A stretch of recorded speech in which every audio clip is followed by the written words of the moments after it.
வணக்கம். தேர்தல் பத்திரங்கள் தொடர்பாக எஃப்ஐ வங்கி கொடுத்த தகவல்கள் தேர்தல் ஆணைய இணையதளத்தில் வெளியாகி பெரும் பரபரப்பை ஏற்படுத்தியுள்ளது. அம்பானி, அதானியை விட அதிக தேர்தல் பத்திரங்கள் கோடிக்கணக்கில் வாங்கி பாரதிய ஜனதாவுக்கு கொடுத்தது யார் என்கின்ற போது கோவை லாட்டரி சீட்டு மன்னன் மார்ட்டின் முன்னணியில் நிற்கிறார். அவரை பற்றிய தகவல்களை இந்த வீடியோவில் அலசுவோம். தேர்தல் பத்திரங்கள் தொடர்பாக எஸ்பிஐ வங்கி கொடுத்த தகவல்கள் தேர்தல் ஆணைய இணையதளத்தில் வெளியாகி பெரும் பரபரப்பை ஏற்படுத்தியுள்ளது. இதில் அதிக நிதி கொடுத்த மியூச்சுவல் கேமிங் சொல்யூஷன்ஸ் நிறுவனம் 2019 முதல் 2024 வரை 1368 கோடிக்கு தேர்தல் பத்திரங்களை வாங்கியிருந்தது. அம்பானி, அதானியை மிஞ்சிய இந்த கோவை நிறுவனத்தின் சொந்தக்காரர் யார் என்ற தகவல் அனைவரையும் ஆச்சரியத்தில் ஆழ்த்தியது. அவர்தான் லாட்டரி சீட்டு மன்னன் மார்ட்டின். 19 வயதான மார்ட்டின் மியான்மரின் ரங்கூன் நகரில் கூலி தொழிலாளியாக இருந்தவர்.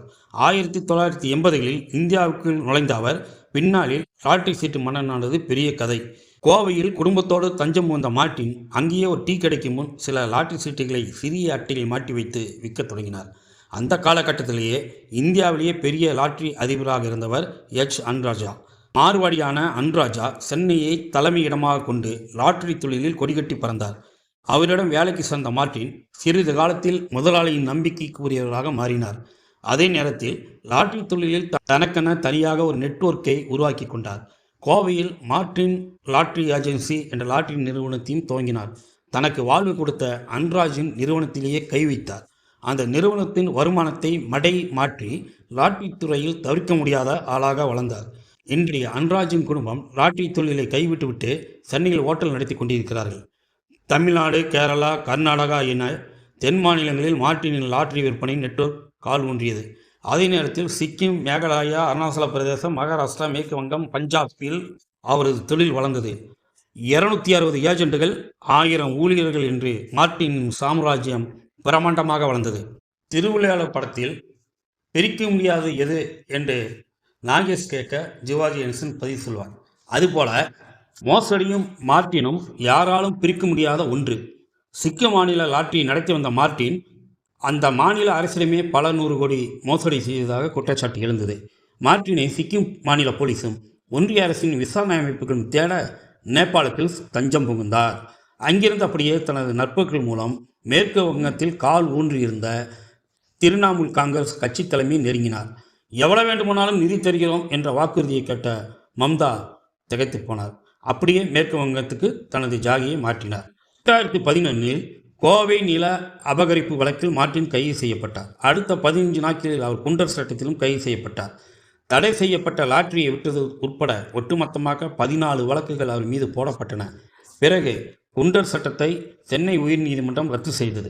சுமார் 7 மாதங்கள் சிறையில் இருந்தார் மார்ட்டின். அதன் பின் மார்ட்டின் அலுவலகங்களில் வருமான வரித்துறை, அமலாக்கத்துறை, சிபிஐ சோதனைகள் அடிக்கடி நடைபெறுவது வாடிக்கையாகிவிட்டது. சிக்கிம் அரசுக்கு சுமார் 900 கோடி இழப்பு ஏற்படுத்திய குற்றச்சாட்டை விசாரித்த அமலாக்கத்துறை 2023ஆம் ஆண்டு மே 11 மற்றும் 12ஆம் தேதிகளில் பண மோசடி தடுப்பு சட்ட விதிகளின் கீழ் சென்னையிலும் கோவையிலும் மார்ட்டினுக்கு சொந்தமான இடங்களில் சோதனை நடத்தியது. இந்த சோதனையை அடுத்து சுமார் 457 கோடி ரூபாய் மதிப்புள்ள சொத்துக்கள் முடக்கப்பட்டன. கடந்த ஆண்டு செப்டம்பரில் கொல்கத்தாவில் உள்ள பண பரிமாற்ற தடை சட்டத்துக்கான சிறப்பு நீதிமன்றத்தில் மார்ட்டினின் நிறுவனம் மற்றும் பிற 15 நிறுவனங்களுக்கு எதிராக அமலாக்கத்துறை ஒரு வழக்கை பதிவு செய்தது. விற்கப்படாத லாட்டரி சீட்டுகளை தக்க வைத்து கொண்டு அவற்றுக்கு பரிசு விழுந்ததாக காட்டுவது, விற்கப்படாத லாட்டரிகளை வெற்றதாக காட்டுவது ஆகிய குற்றச்சாட்டுகள் இந்த நிறுவனத்தின் மீது சுமத்தப்பட்டது. ஒவ்வொரு முறையும் இடி, ஐடி, சிபிஐ ரெய்டு நடக்கும் போதெல்லாம் மார்ட்டின் நிறுவனம் பல கோடிக்கு தேர்தல் பத்திரங்களை வாங்கியது. இந்த பத்திரங்கள், அதாவது குறைந்தது அதிகபட்சமாக 1368 கோடி ரூபாய்க்கு இந்த பத்திரங்கள், தேர்தல் பத்திரங்கள் பாஜகவுக்கு தரப்பட்டுள்ளதாக தகவல்கள் வெளியாகி அரசியல் வட்டாரங்களில் பரபரப்பை ஏற்படுத்தியுள்ளது.